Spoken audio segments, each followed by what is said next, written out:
Jean-Marie Wilhelm, bonjour. Bonjour. Alors, vous allez une nouvelle fois manifester contre le grand contournement ouest. Pourtant, là, juridiquement, il est sur les rails. Le combat n'est pas déjà perdu? Alors, effectivement, en France, les juridictions ont été amenées à statuer. Le Conseil d'État a choisi finalement de valider ce grand contournement, la construction de ce grand contournement ouest, même si le rapporteur avait trouvé toute une série d'objections, particulièrement le fait de ne pas avoir consulté nos voisins allemands. Et donc on aurait pu penser qu'effectivement ce grand contournement avait du plomb dans l'aile. Eh bien non, le Conseil d'État l'a validé. Maintenant, nous restons complètement mobilisés, c'est-à-dire que nous allons manifester samedi après-midi à 14 h, place du Wacken, à 15 h 30 à Place Kléber.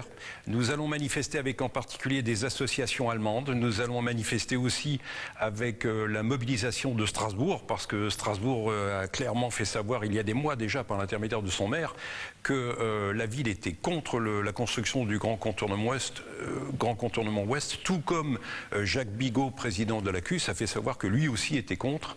Monsieur Ries et Monsieur Bigot ont adressé d'ailleurs un courrier au président Sarkozy en décembre dernier pour lui faire savoir qu'il s'agissait là vraiment d'une très mauvaise réponse à une véritable question de mobilité sur le Bas-Rhin. Oui. Mais qu'est-ce que vous dites à tous les Strasbourgeois, et qui sont de plus en plus nombreux à être coincés dans des bouchons à toute heure désormais de la journée, et qui constatent qu'il y a quand même énormément de poids lourds étrangers qui sont à l'origine de ces bouchons?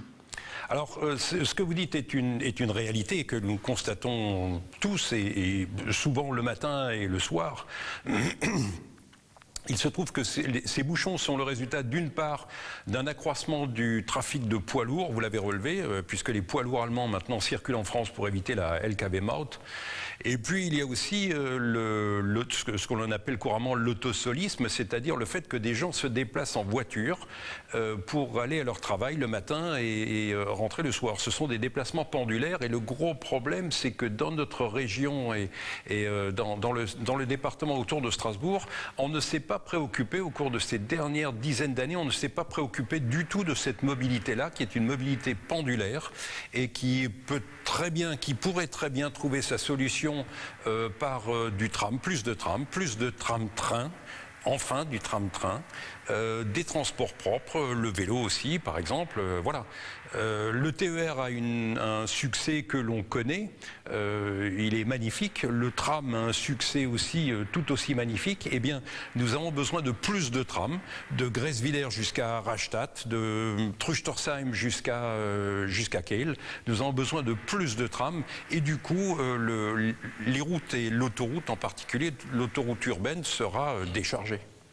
Alors, l'un de vos arguments est la préservation du hamster. Or, de plus en plus, il y a certains élus qui se disent agacés par ce hamster, parce qu'il bloque non seulement le grand contournement ouest, mais aussi de nombreux projets industriels et donc des créations d'emplois.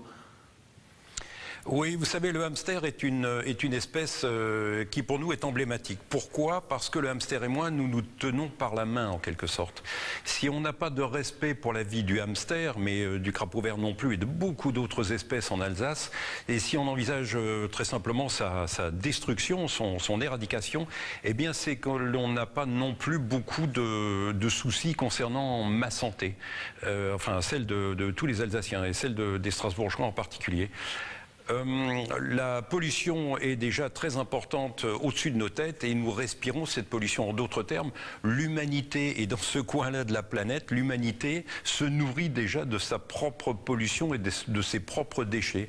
C'est particulièrement grave parce que la préservation, le maintien, la restitution d'une biodiversité avait fait partie des engagements du Grenelle de l'environnement, souvenez-vous. Et là, visiblement, en Alsace et dans le Bas-Rhin en particulier, eh bien, le Grenelle de l'environnement ne nous concerne pas sur ce point-là. Jean-Marie Wilhelm, merci.